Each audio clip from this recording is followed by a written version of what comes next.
I'll bet. I'm just gonna bet you're useless at promoting, right? That's No, I'm actually one of the good ones. Okay, you're so soft spoken, and you don't seem like you'd be good at it at all. No, I shove it down people's throats as much as I can. Do you? The Todd Shapiro Show. Hey, Brad J. Lamb, Mark Ford, a very famous, funny Canadian comedian. Nice to meet you. Hanging out today. Yeah.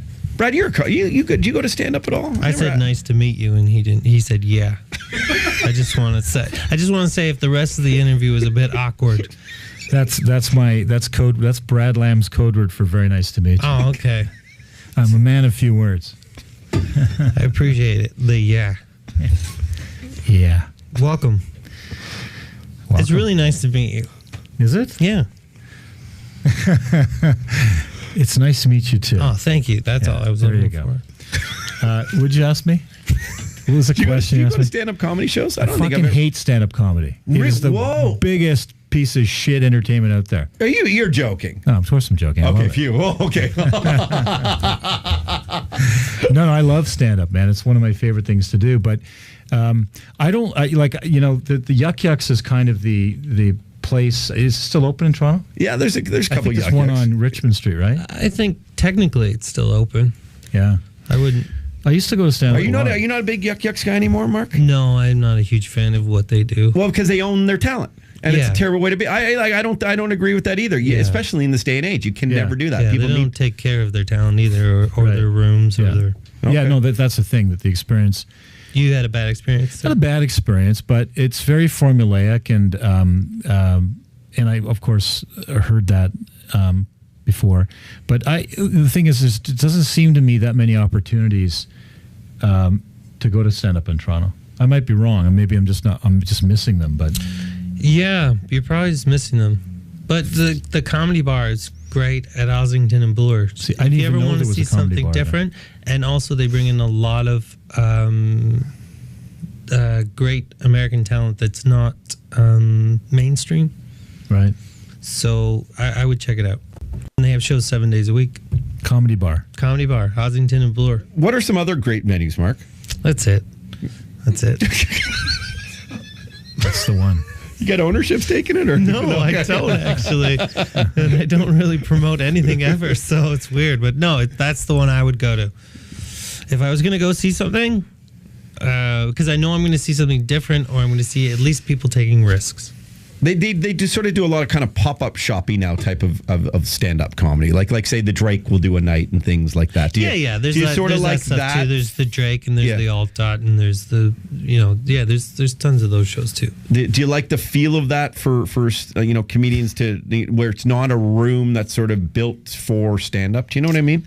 I just think there's the clubs here. I can't speak for clubs around the world. There's some great Canadian clubs. There's one, Rumors in Winnipeg is a great club, and there's one in Vancouver that's great, but they just do it right. And I just think that Yuck Yucks is a franchise garbage hell of like come see a hamburger, not come see a great comedian. Yeah, that's all. It seems to me though that the live comedian, it seems to me that it's peaked. Not that it should have peaked, but in the 80s and the 90s, there was a lot more. It seemed there was a lot more. Like there was the Laugh Resort. I remember going to a bunch. There was Yuck Yucks. There was places in New York I went to, and it just seems like maybe comedy's not doing a great job of promoting itself live. It's possible. I think I don't want this all to be about me. Let's talk about you in a second. But you don't really want to talk about me. But I think you've probably grown up, and maybe don't negatory. maybe don't go out as much. But I agree with you too. In Canada, especially, it's not promoted well. But. What's interesting, because even if you go to LA, though, right? Like it's sort of the three main places. There's like the Laugh Factory, there's the Comedy Store, and the Laugh or the other one, the Improv, and it's like for as many. Yeah, but again with LA, like if you go to UCB or you go to I can't remember the other name of the place, you'll see way better comedy. But I know. So why don't they? There's a promotional problem. I think that because that's what Brad. You're great at promoting your new product. We can relate everything to good businessmen. I'm not just saying that because you're here. Yeah. How do we make stand up back? Known to where it should, because it's the best. I mean, when like Mark Ford, when you have these guys come in here, I've been crying for an hour, like just crying. I want more people to know that exists everywhere. Yeah, no. Listen. Last night I watched a roast of Rob Lowe. And it was so filthy and so mean, but it was very funny. And I mean, I think people love comedy. But see, I'll bet I'm just gonna bet you're useless at promoting, right? That's I'm actually one of the good ones. Okay, you're so soft spoken, and you don't seem like you'd be good at it at all. No, I shove it down people's throats as much as I can. Do you? Especially in Canada, you have to because. So what do you do to promote yourself? I go all the regular routes. I hire people to the poster. I hire PR people. I do press. I do morning shows. I do radio. Yeah, but I think that's the problem. It shouldn't be an individually. So what you guys should do is you should form a collective of comedians. All right. Have you done that yet? No. Okay, you're going to pay me for this. A great idea. Okay, I'm listening. You form a collective of comedians. You all contribute, almost like a union, but it's not about wages. It's about promotion. Right. And you do wide-scale promotion of comedy, because the problem is that the band promoters are enormous. They're worldwide, right? And they can take any shit band and put them on a stage with people that, large selling bands, and help those bands get known, and they can put them in front of thousands of people. But that can't happen with comedians. I mean, there's a thing in Montreal, and there's a few other festivals, but that's what you guys should be doing. You guys should be banding together, forming a collective, a worldwide collective of comedians, and start promoting comedy. And also doing what like rap star, rap stars share. They do the featuring thing where you have like some amazing singer and some shit rapper, and the rapper gets all the credit featuring the amazing singer, which I've never understood that. But they promote with each other by singing on each other's albums and singles. You want to pay me to help you guys? I'll take care of it. I'll set that up. Not that expensive. But then you're talking about the worst people in the world working together. No. You hire someone like me to put it together. You pay me a fee. Part of the money you're putting in every month is to pay me, or not me, but someone like me, and they would promote all of you as a collective. They're not getting you jobs. Right. They're promoting comedy as a viable source of entertainment, and they're putting it up in front of people. So people say, honey, why don't we go see some comedy tonight? Instead, why don't we get fucked up on, MDNA tonight and spin around like tops? Right. Do something else, right? Right. Yeah. Which is half of my show. So that couple would have a good time at my show. Well, you have to get them there first. They got to find out about how to find you.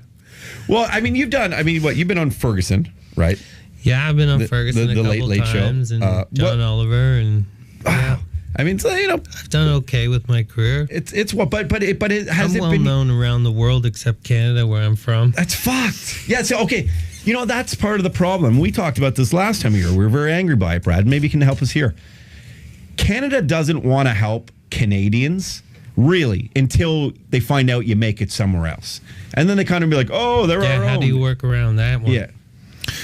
How do you make a Canadian go, I want this product that hasn't been anywhere else but here? Because he's a Canadian and he's a wicked. Because we were all so proud of the hip, and everybody was saying, we're so good at promoting our own. Yeah. Over that concert, we were all jerking over each other.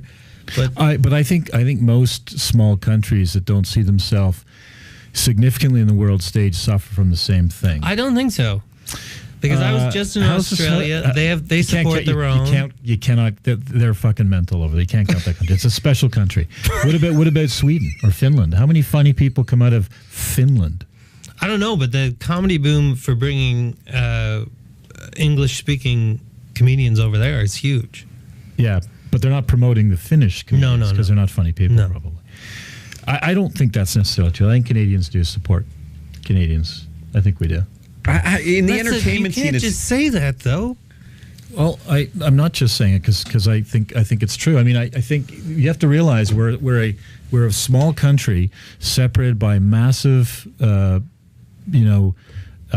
distances, and so it's harder for like a band from New York City can tour a 100-mile radius and make a living. Yeah. You can't do that in Canada. It's just harder to get to people. I mean, Canadian people have to find out about you. They have to know. They can't mind read. They need this is why you need to hire this person. They need to find out about who you are, hear you, find you funny. If they've ever heard of you. Yeah, but I'm saying even if you go to them and they find out about you and they like what you did, they leave the show going, well, he'll be all right.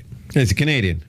But if you go to the States and you do well and you do a show, they look you up. They seek you out and they want to buy your stuff. Canadians don't do that. Well, that's not been my experience, but I'm not an entertainer. How is the development in real estate game? It's terrible. Is it? I'm going to become a comedian.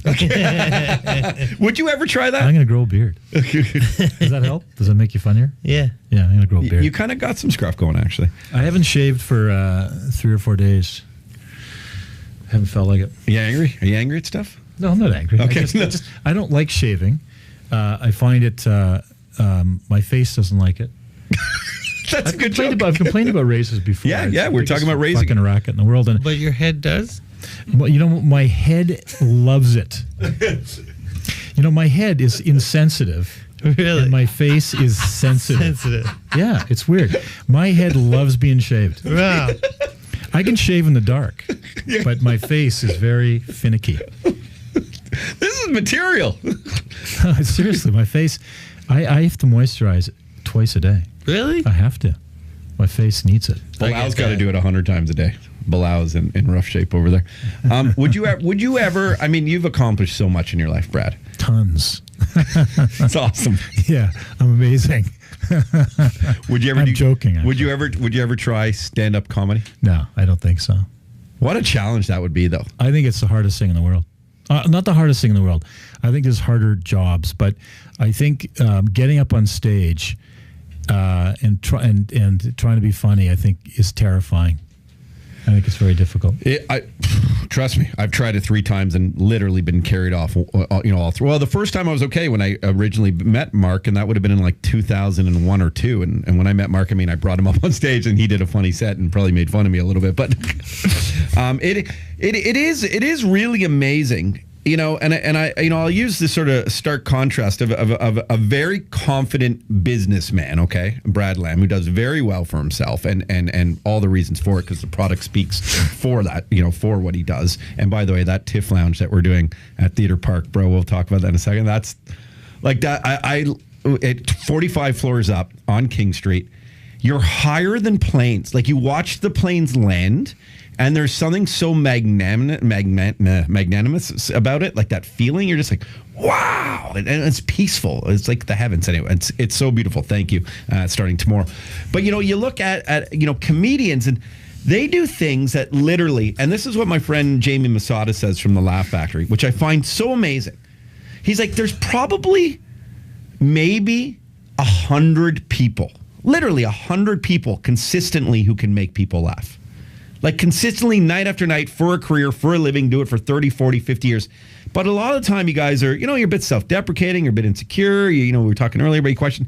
I find that so interesting, how you could do one of the toughest things in the world, but still, have kind of these fears. Yeah. So I think do you medicate before you go on stage? No. You don't? No, I'm not like drugs? Yeah. No, I've never been or into alcohol. drugs. Or alcohol. No. You don't relax by having a couple of wobbly pops in the back? No. I mean, sometimes, but not to get through. No. Do you in the morning? No, but I'll tell you this. I tell you this. I do a lot of speaking. Yeah. And some of it's funny, but it's only funny. It's funny to me, but I don't have to drink before I go on. But you like to. Well, I'll tell you what. If I'm going to a presentation to a bunch of hedge funds, and there's like, it's maybe a lunchtime thing, I might have a couple of drinks before I do it, just because it does relax me a little bit. It's not something I have to do. You have a big business deal coming in. I do. It's a $30 million real estate deal. Do you potentially just like could that not close because you got another hanging out No. I west? was actually talking to him on the way up here. That's why I was late. And $30 million business deal. well, 30 or 40. Did you discard the phone call? Yeah. Good for you. Is he the coolest guy ever? Like, I mean, come on, that's hello. That's like if a $7,000 call came in right now, I'd take it. Like I'd leave my own show. That's classic. He's not wearing headphones. He can't hear the fake we're applause doing that's a happening. nice- Where were my fucking headphones? Yeah, where are the headphones? I got screwed. Yeah, kind of what? Oh, there's an extra step. Well, you don't give him headphones. Anyway, But I'm hearing I don't know I'm if hearing everything anyway. Okay, Only yeah. you guys are talking. You got Is there you got someone us. else? Well, No, you just I need to- sound cooler in a microphone though. That I know. From juvenile to gentleman, it's the Todd Shapiro Show on Sirius XM 168. Canada laughs.